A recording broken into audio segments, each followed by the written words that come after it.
Hello friends, welcome to my channel. आपने देखा होगा कि हमारे शरीर में कभी-कभी ऐसा लगता है कि सारा दिन थकान-थकान सी रहती है, शरीर में आलस बना रहता है। तो ये इसके ना कई सारे कारण हो सकते हैं कि जैसे कि बहुत से कारण होते हैं कि जैसा कि पहला कारण ये है कि आपका कोई हेल्थ इश्यू हो। जैसे कि कभी-कभी क्या होता है कि अगर हमारे शरीर में ब्लड की कमी होती है, इस वजह से भी हमें थकान लगती है। एनीमिया होता है, उसमें हमारे शरीर में थकान होती है। या फिर आपकी कोई बीमारी हो या आप कोई ऐसे मेडिसिन लेते हो जिसकी वजह से आप में थकान रहती हो। मेडिसिन के कारण ऐसा होता है ना कि हमने मेडिसिन ले ली तो थोड़ा-सा उसका नशा रहता है दवाई का, तो इस कारण ऐसा लगता है कि बस सोते रहें। ये भी हेल्थ इश्यू हो सकता है। दूसरी बात ये हो सकता है कि हम क्या करते हैं कि अपने आप को एक्टिव नहीं रखते हैं। कोई योगा नहीं करना, कोई एक्सरसाइज़ नहीं करने, बस एक्टिव नहीं रखते हैं। अगर हम अपने आप को एक्टिव रखेंगे, तो उतना ही हमारा शरीर चलेगा। जितना आप अपने आप को एक्टिव रखने की कोशिश करेंगे, उतना ही आपका शरीर चलेगा। आपने देखा होगा कि कभी-कभी हमारे घर में जैसे गेस्ट आ जाएँ, तो हमारे शरीर में बिल्कुल भी आलस नहीं आएगा और हम अपना काम फटाफट कर लेंगे, सबको खाना भी सर्व कर देंगे, सारे काम कर लेंगे। लेकिन जब हम खाली बैठे होते हैं या हमारे घर में ऐसा कोई काम नहीं होता है, तब हमारे शरीर में और ज़्यादा आलस बन जाता है। तो कहने का मतलब यही है, जितना हम अपने आप को एक्टिव रखेंगे या जितना हम अपने अपने आप को एंगेज रखेंगे, मेंटली भी एंगेज रखेंगे, तो हमारा शरीर जो है वो थकेगा नहीं और उसको काम का एक आदत सी बन जाएगी, उसे काम करना है, तो आपका काम क्या होगा फटाफट होता चला जाएगा। कभी-कभी एक जो थकान का कारण वो होता है कि हमारे घर में जो होते हैं, हम बहुत सारे काम अपने पेंडिंग करके चलते हैं, तो इस वजह से भी हमारे शरीर में थकान होती है।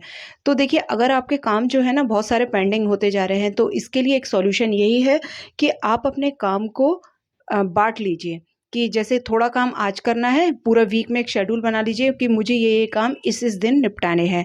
तो एक समय भी बाँध लीजिए कि इस समय पे ये काम मैं निपटा पाऊँगी और कर पाऊँगी इस काम को, तो उस काम को आप उसी समय पे कर लीजिए और दूसरा जो काम है वो नेक्स्ट डे के लिए या 2-3 घंटे के ब्रेक के बाद कर लीजिए। तो इस तरह से आप जब काम को डिवाइड कर देंगे, तो उस तरह से आपको थकान नहीं होगी। अब जैसे ये देखिए, मैं मलाई चला रही हूँ, तो आज मैं क्या करूँगी, मेरा मन नहीं है, शाम का समय हो रहा है कि मैं मलाई से मक्खन निकालने के बाद उसका घी भी निकालूँ। तो मैं क्या करूँगी, एक बार में इसकी मलाई निकाल कर रख दूँगी, पनीर निकाल लूँगी और पनीर से ही इसकी मैं सब्ज़ी बनाऊँगी। तो आज इतना काम करके रख दूँगी, बाकी जो मक्खन है वो उठाकर मैं रख दूँगी। जब भी मैं फ्री होंगी, कल या कल शाम को जिस समय भी मैं फ्री होंगी, उस समय मैं ये घी निकाल दूँगी। तो काम को मैंने बाँट लिया और काम ये मुझे बर्डन भी नहीं लगा। तो मेन चीज़ है कि अगर आपको काम का बर्डन लग रहा है, तो उस काम को आप टुकड़ों में बाँट दीजिए। जितना आप टुकड़ों में ज़्यादा से ज़्यादा आप टुकड़ों में बाँट सकते हैं, कम से कम टुकड़ों में बाँट सकते हैं और टुकड़ों में बाँट कर अगर आप काम करेंगे, तो ना तो आपको थकान होगी, ना आपको कभी ये महसूस होगा कि आपका काम इतना सारा है। काम हो भी जाएगा और आपको पता भी नहीं चलेगा कितना काम हो चुका है। अगर आपको दिन में थकान का अनुभव होता है, तो आप एक कोशिश ये कर सकते हैं कि आपको जो अपना डाइट लेनी है, वो बहुत लाइट डाइट लेनी चाहिए। मतलब हैवी पराठे, पूड़ी, तली भुनी चीज़ें नहीं लेना चाहिए, बिल्कुल लाइट से लाइट आप खाना लीजिए, लेकिन इतना खाना लीजिए आपका भरपेट हो जाए वो उसमें। ऐसा ना हो कि आप भूखे रह जाएँ, फिर आपको एनर्जी जो है वो आपकी लो फ़ील हो। तो खाना ऐसा होना चाहिए खाना कि आपका उसमें पेट भी भर जाए और बहुत तला भुना ना हो कि जब आपने देखा होगा कि हम ज़्यादा हैवी खाना खा लेते हैं, जैसे पूड़ी, पराठे या कहीं शादी वगैरह में खा लेते हैं, कहीं त्योहार है उसमें खा लेते हैं, तो सारा दिन शरीर में क्या होता है, आलस बना रहता है। तो एक कारण ये भी है कि अगर हम तला भुना खाना खाते हैं, तो उससे हमारे शरीर में आलस बना रहता है। तो इसको अवॉइड करने के लिए हल्का-फुल्का खाना खाइए।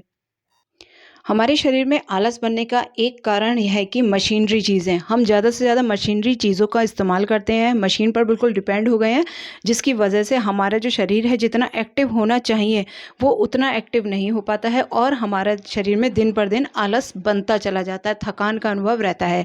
तो कोशिश कीजिए, जो काम आप हाथ से कर सकते हैं वो काम हाथ से कर लीजिए। जो काम आप मशीन में कर पाएँगे वो मशीन में कर लीजिए।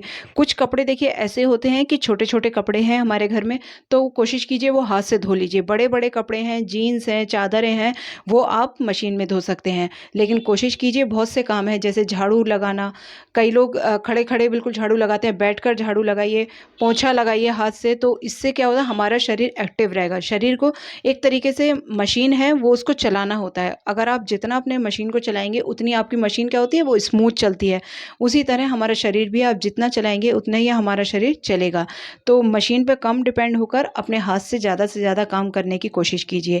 उसी तरह देखिए मलाई से मक्खन वगैरह निकालते हैं लोग, तो क्या करते हैं, मशीन में ही निकाल लेते हैं। हाथ से चलाइए, जिससे आपकी हाथों की मूवमेंट होगी ज़्यादा से ज़्यादा, और आपके हाथ पैर सब पूरा शरीर एक्टिव रहेगा इससे। मैं क्या करती हूँ कि बर्तनों का ज़्यादा ढेर होने से पहले ही मैं बर्तन साफ़ करने की कोशिश करती हूँ, लेकिन अगर बर्तन ज़्यादा हो जाते हैं तो मैं इकट्ठे भी साफ़ कर देती हूँ। लेकिन कोशिश करती हूँ कि ज़्यादा देर तक वो ना पड़े रहें, क्योंकि जितनी देर ज़्यादा बर्तन वगैरह पड़े रहेंगे उतने ही आपको आलस आता रहेगा। इसलिए कोशिश कीजिए, ये भी एक मन में एक धारणा बना लीजिए कि ये काम तो मुझे ही करना है, कि अब आपने एक धारणा ही मन में बना ली कि ये काम तो मुझे ही करना है, अब करूँ तो मुझे करना है, बाद में करूँ तो मुझे करना है। तो इससे आपका काम क्या होगा, ऑटोमेटिकली हो जाएगा, कि आपको लगेगा कि ये तो मुझे ही करना है काम, तो आप ऑटोमेटिकली अपना काम कर लेंगे। तो इस तरह से देखिए, मैंने अपना काम बाँटकर इस तरह से करती हूँ ताकि हमें थकान भी ना हो। और ये जो पनीर मैंने अभी निकाला था ना, उस पनीर की मैं सब्ज़ी बना रही हूँ, और आज बन जाएगा उसी का पनीर की सब्ज़ी और साथ ही में कभी इस रोटी। तरह से तो पनीर घर में निकाल कर और उसकी सब्जी बनाकर देखिए, मार्केट की सब्जी से भी ज़्यादा अच्छी बनती है ये सब्जी।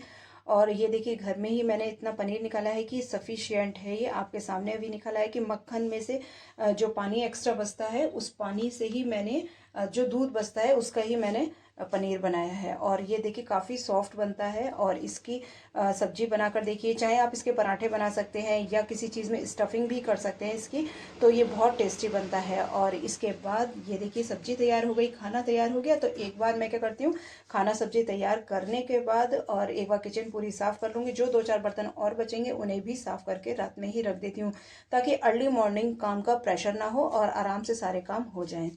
सो फ्रेंड्स, अगर आपको ये वीडियो अच्छी लगी हो तो प्लीज़ इसे लाइक ज़रूर कीजिएगा। और अगर आप मेरे चैनल पर नए हैं, so please do subscribe my channel. Thank you so much for watching my video.